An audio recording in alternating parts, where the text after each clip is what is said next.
Hey everybody, Dutch Sense here. 7:56 p.m. Central Time on Sunday, October 12th, 2014.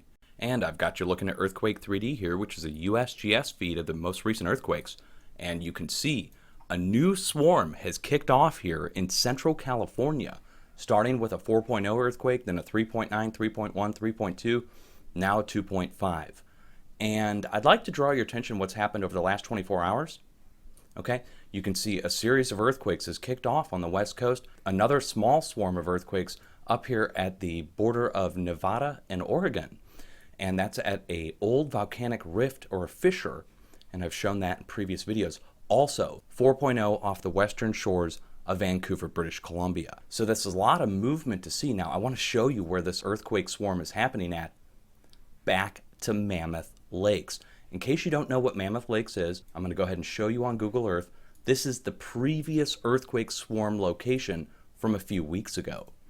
Okay, so we'll go ahead and put the coordinates in from the USGS and we'll zoom in on the area. And you'll see a bunch of place marks that I made from the last event.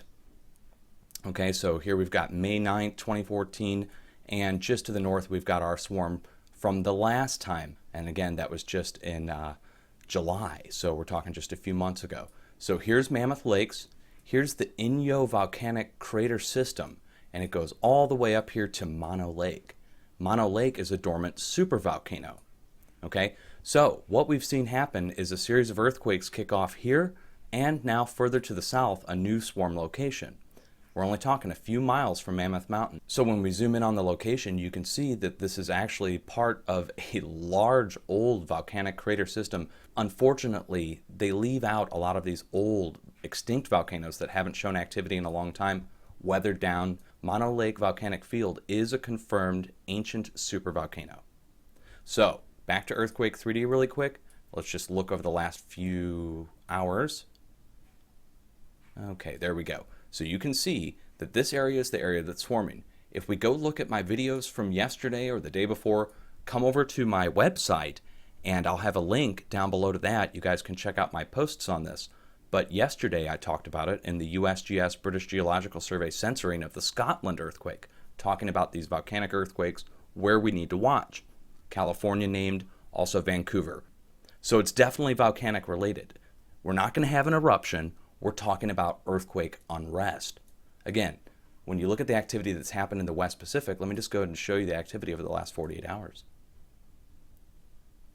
Okay, Japan showing heavy activity, a 6.0, multiple 5.0s, and then a swarm location east of Papua New Guinea popped up. This means we need to watch the area in between Japan and Papua New Guinea, somewhere in here for that compensation movement in the near term. That's in the West Pacific. In the East Pacific, you can see the cluster spots. So we're talking about multiple 4.0 earthquakes now. And if we just go down over the last 7 days in the United States, we saw multiple 4.0s kick off in the Midwest. This was at the fracking operation, 4.3, 4.0.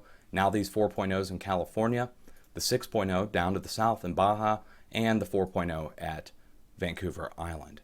A lot of movement to see, okay? So always have an earthquake plan ready and be prepared just in case. You never know when you may have to use it. We are seeing an uptick in activity around volcanic areas, so that kind of narrows down the area that we need to watch on the west coast. Vancouver Island south, watch the volcanic areas. That means Salton Sea, Mono Lake. We might also need to watch areas around Los Angeles. Anytime we see this area here move from Salton Sea, Southern California, north to, let's say, Central California, there's usually some compensation movement in between the areas that have moved. That's from past activity, seen it happen over and over again. So that kind of narrows down the area we might want to watch over the next couple days, okay? Midwest, fracking operations. Those are the areas we need to keep watching, as well as Yellowstone. Not for an eruption, for earthquake activity. Again, compensation movement for the amount of adjacent area movement that we've already seen. Look over the last 7 days, guys.